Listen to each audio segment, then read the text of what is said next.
Hey guys, back at it here again at the channel. Uh, I just want to say thank you to everybody who's been enjoying the past couple of videos, been liking those, commenting, and just being really nice about them and telling me how much you guys like them. It really does mean a lot. And concerning those types of videos, the image explains or whatnot, I'm going to take a little bit of a break from those, not because I don't like doing them or anything like that, but because I need to have a little bit more time to look for something of that sort to bestow to you guys, because it's kind of hard to find some of those that haven't already been debunked by other channels or something like that, which I try to bring fresh content to you guys. But instead, we're going to be taking a deep dive behind one of the most popular stories to come out of 4chan and the creepypasta as a whole. And I'm not going to bore you guys with reading the story or whatnot. There's a whole lot of narrations of it out there on the internet, and people who do it a whole lot better than I do, so I'm not going to bore you with all those details. I will touch on some aspects of the story here and there where I will read some excerpts, but I won't spend almost the 30 minutes that it takes reading the story, because like I said, if you are watching this channel, it's because you've seen content of this sort. So I'd imagine that you've watched some videos containing something about Anansi's Goatman. So again, I won't read the story, but I will touch on some subjects that I feel are important to the story and what's to come with the story. So hopefully you guys enjoy. Really do appreciate you guys enjoying the past few videos. It means the world to me. And yeah, thank you guys.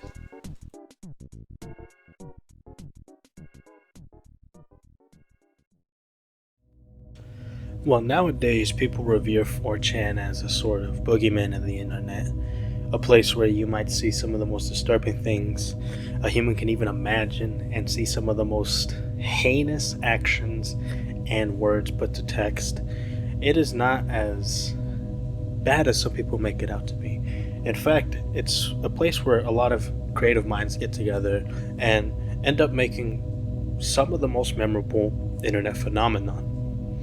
One of the biggest examples being the backrooms. How many videos have you seen about the backrooms? It's something that originated from 4chan. It was a very simple, text post, and from there, the rest is history. Same thing goes for creepypastas. A lot of creepypastas have originated from 4chan, as well as a lot of well-known and well-liked series, as you can call it. For example, the SCP Foundation was also started off as some green texts. And one of the topics that is brought up the most in other parts of the site, such as X and K, is that of adventuring into the wilderness with your grandpa's rifle and running into a skinwalker or a wendigo or what have you. And a lot of these native Appalachian legends have been around for years. I mean, I remember my first exposure to skinwalkers and wendigos and whatnot was Lost Tapes back in the early 2000s, but really it was brought into the public consciousness heavily because of stories that people see on X, and it has kind of culminated into this big kind of catch-all for anything that could be associated with a shapeshifter. And I would want to say that one of the first stories to play into this was, again, our titular Anansi's Goatman. Now, the thing about Anansi's Goatman is that it's never fully stated to be any of the, trope creatures that you see in these 4chan stories. The mention of a wendigo is put at some point in the story, but it's never, none of the characters ever say that it is a wendigo or a skinwalker or anything like that. In fact, I don't think any of them really call it anything. In fact, it's kind of plays into more of a trickster kind of shapeshifter role that's not commonly seen in skinwalker stories nowadays. A lot of the tropes or things of that sort that we see nowadays For example, the coppery blood ozone smell that if you even take a cursory look at some of the X stories or K stories surrounding these creatures is pretty much one of the telltale signs that you're in the vicinity of a skinwalker. Another thing that is very, very common in these stories is shape-shifting. To what effect, it depends on who's telling the story. Here in Anansi's Goatman, we don't see it turn into an animal. We don't see it turn into, you know, anything monstrous. In fact, I think kind of the name of Goatman is kind of, taken away from what the story is truly about. Like I said earlier, they never encounter anything like that. And in fact, most of the time, the times that they do encounter it, it's more or less pretty much a carbon copy of the person that it's mimicking, with some things that are off about it. Another thing that is very much part of the skinwalker, shapeshifter, whatever you want to call it, mythos, is the noises that it makes. Now, in the story, we get a pretty good example of what this creature could sound like. It's stated in the story that it sounded like it was kind of gibbering, kind of putting words together that it's heard, mimicking these people's voices, and it just kind of sounds like a dog or a cat in those videos that the character kind of mentions, kind of just jabbering, and you kind of get some words out of it. And yeah, it's become something that has become synonymous with the skinwalker, shapeshifter, whatever kind of mythos. And the reason why I think that to me is kind of one of the scarier parts is because I personally, yes, me, Tango Down, the person behind this channel, has their own, I don't want to say proof, but I have my own recording of something that can be kind of attributed to that. And in fact, I'll even show you guys right now, so you know I'm not kidding. I'm going to try to pitch the audio up so that you guys can see, hear better the things that I was hearing. So, yeah.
So as you can tell from those 3 short clips, I did capture some pretty strange noise out there. Now, I tried my best to my abilities with the software that I have to kind of pitch it up so that you guys are able to hear it a little bit better.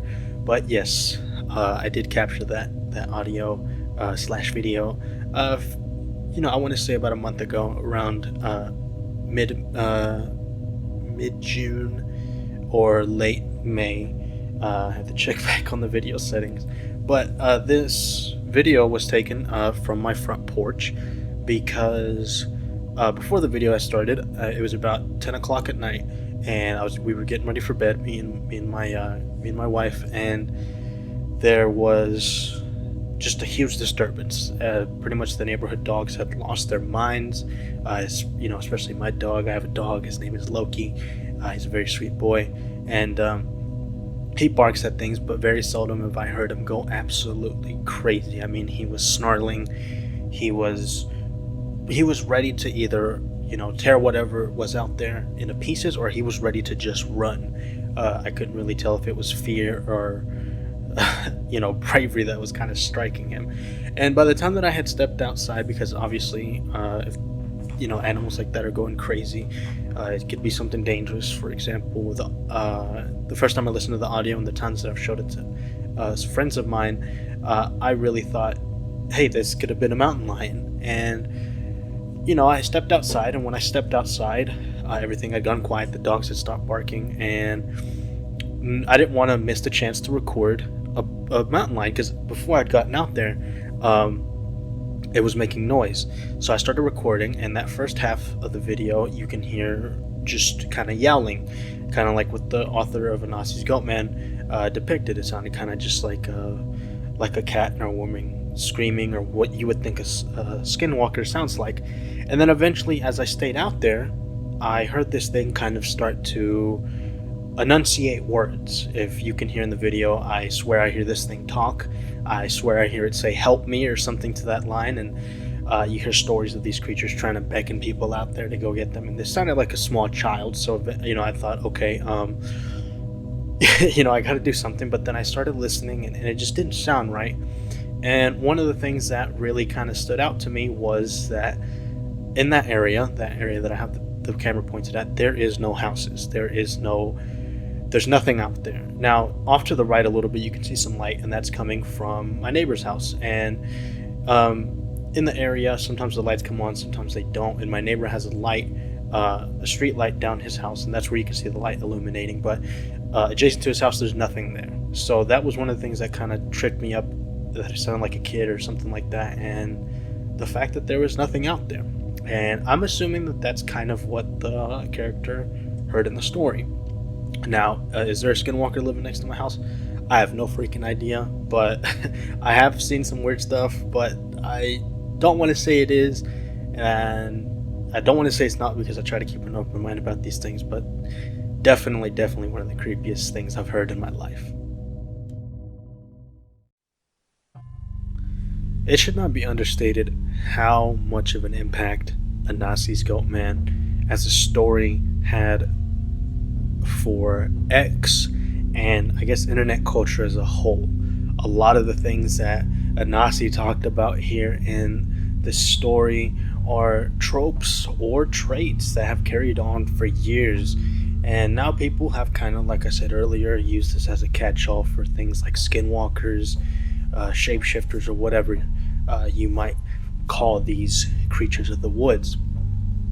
However, for as scary as this story is, something a whole lot scarier happened to the author, that of which is Anansi. And for obvious as it was, I didn't know that Anansi's Goatman was actually made by somebody called Anansi. I always thought that it was some sort of something else. But yeah, here I have some things that I dug up from Reddit, which I'm surprised has not been touched on a lot at all. In fact, the thread that I found this on really has very few interactions with it, and it might be just because the story's so old, a lot of people might have forgotten it. But here I have some posts that I've found here that were found in an archive for 4chan, made by Anansi. As you can see, in some of the pictures, it'll have kind of like a name tag for them, which is not very normal for 4chan user to have. Most of the time people have anonymous name tags, but there is a feature that lets you have a name associated with your account. So as you can see here, his name is Anansi, and I'm going to read these. There's 9 of them, and it's going to pretty much detail what happened to Anansi, I think about a year after the story was posted to X. And yeah, I'm going to read it. Obviously, I'm not going to say some of the words here just because, So yeah, I'm going to read this, and I had never known about this up until now. So this is going to be my first time reading it also, and my thoughts on it afterwards. I have some OC, but I never want to start a new thread, and I feel like I'm going to poison the well. I very rarely find anything on X that is worth reading or participating in.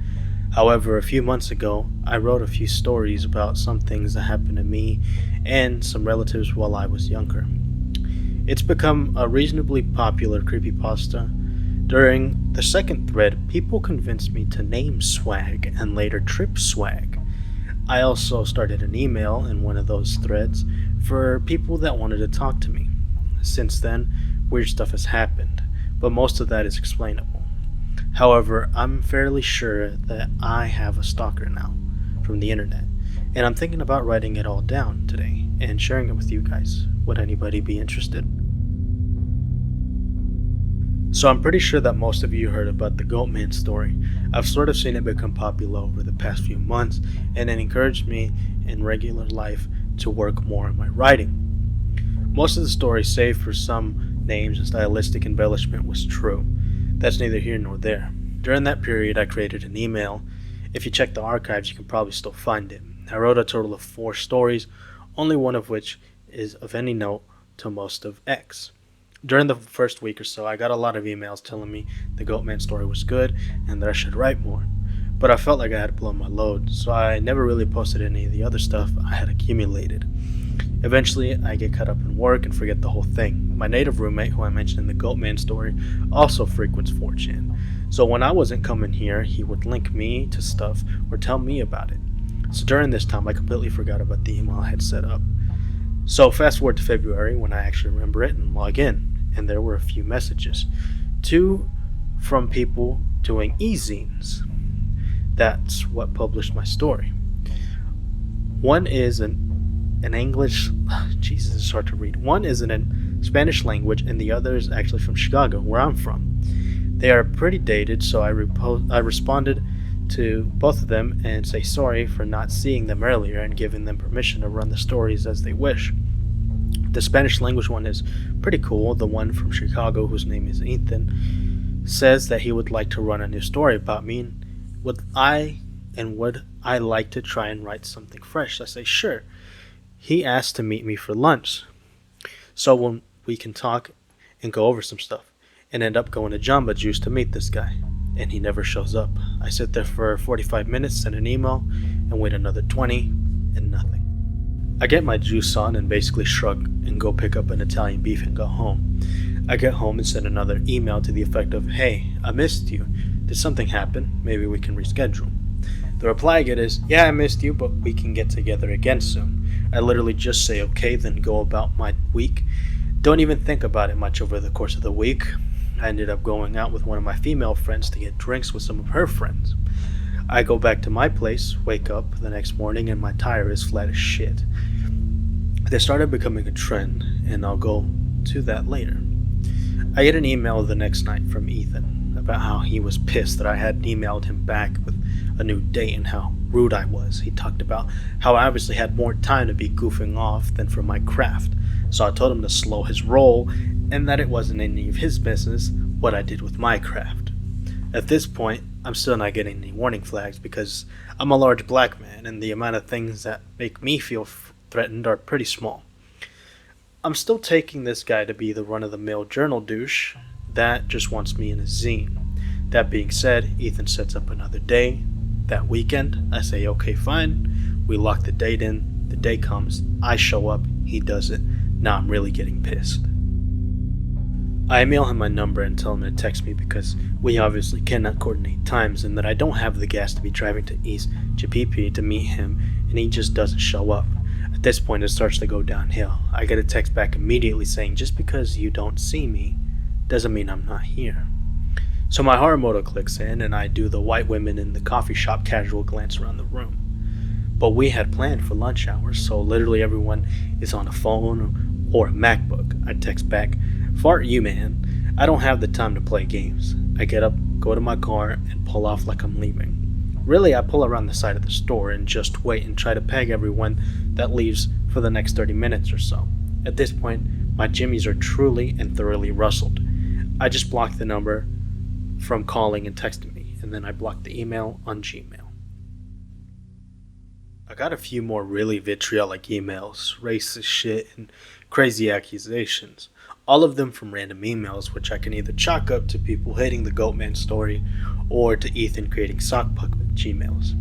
Eventually they taper off when I just don't respond.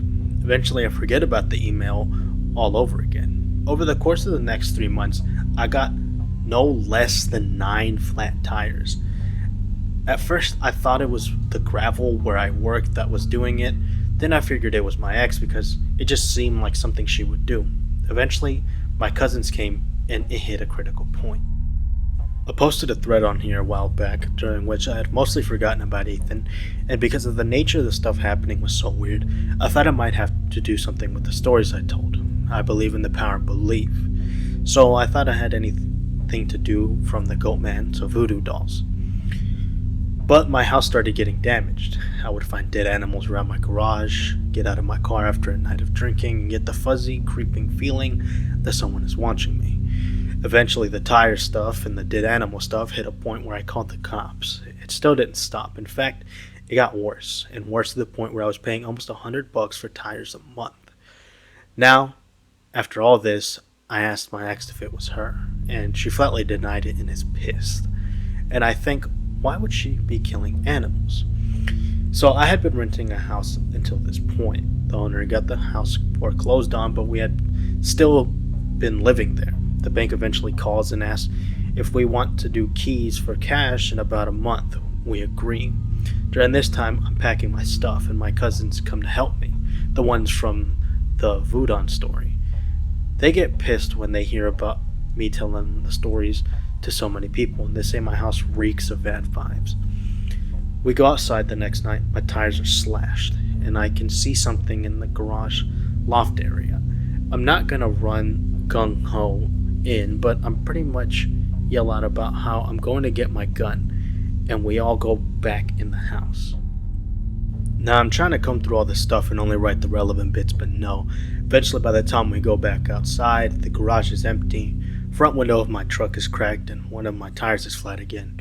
At this point I talk to my roommate, who says maybe it's that soccer dude. I suddenly remember this had happened and then go back to my Gmail and look at the messages.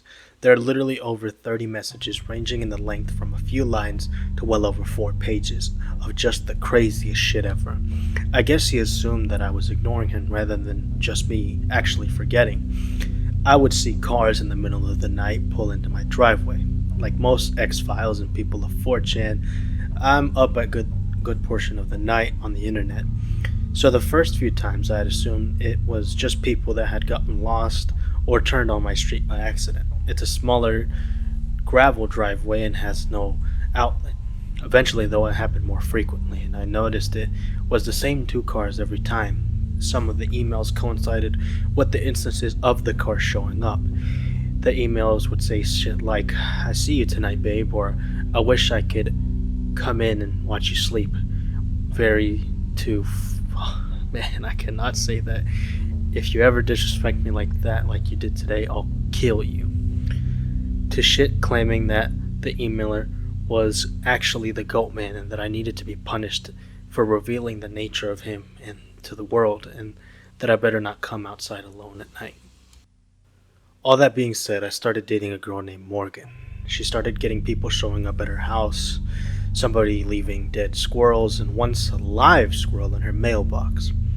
Her dog came up missing, only to be returned a few weeks later in the form of a half-rotten head. How sad. Meaning that this person must have kept the dog either alive or in a freezer, because there was no way with the rain that it didn't decompose. It got to the point where I had made several police reports, but really the police can't do shit with the internet crimes until somebody has actually done something. And then it's a toss-up. Worst of all, I have no clue what this person looks like. I actually don't think it's a guy, and there's a potential it might actually be more than one person.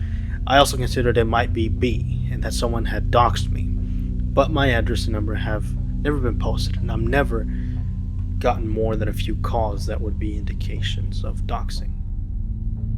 Nope, I'm too broke to put up security cameras, so I eventually moved, and luckily we couldn't find an apartment immediately, so I moved in with my mother until I could find something and put my stuff in storage.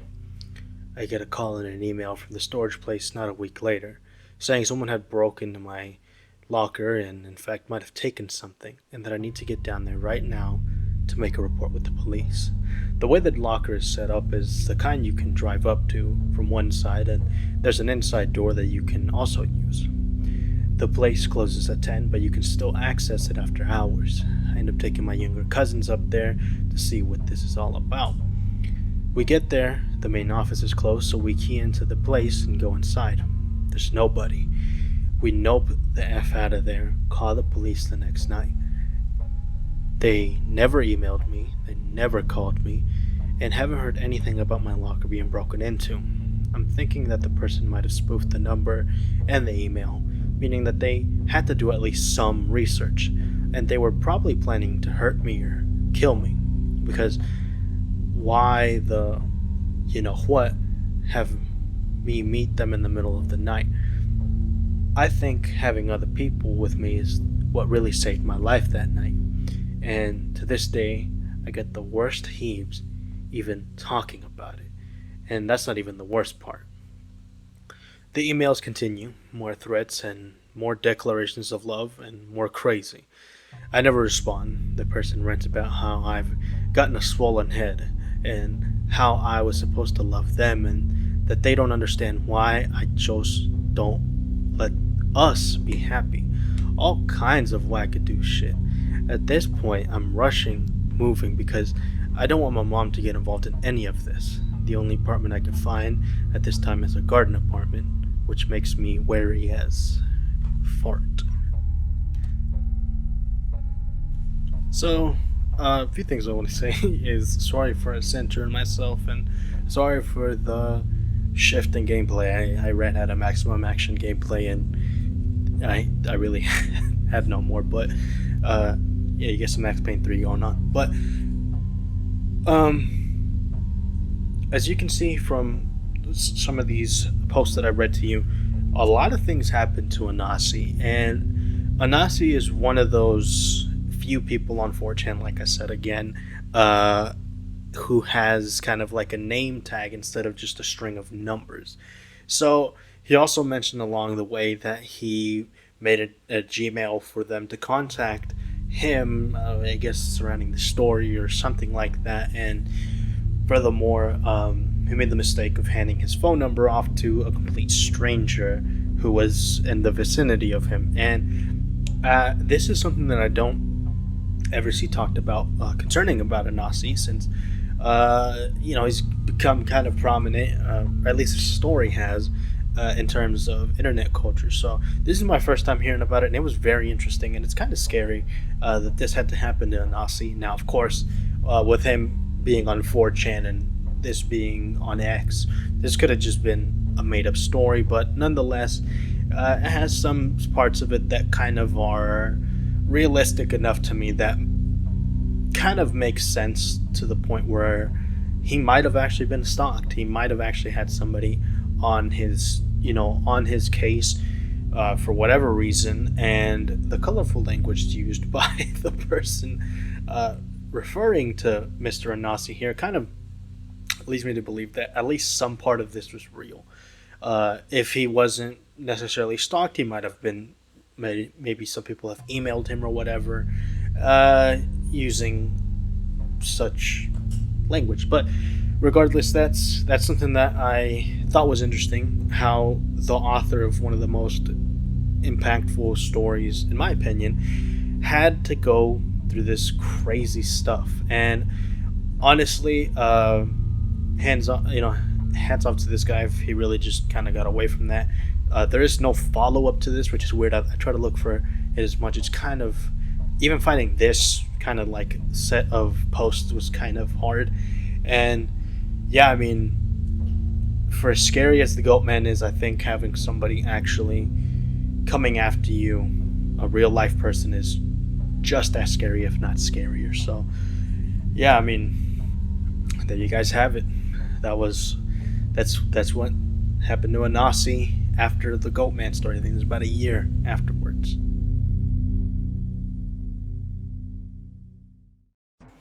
That's another one down, and I hope you guys like this one. It was awesome to make. I know I say that about all of them, but this one is really cool.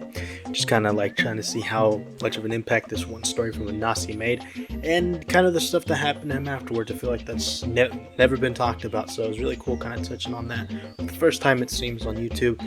And hopefully I can try to find those zines that this guy's story was put onto, because even if that one stalker guy didn't post them, there's that one Spanish one floating around, and hopefully it's out there somewhere. But yeah, I hope you guys enjoy this one. Appreciate you guys. Tell me what you think about my Skinwalker audio, and you guys have a good night, and be careful out there.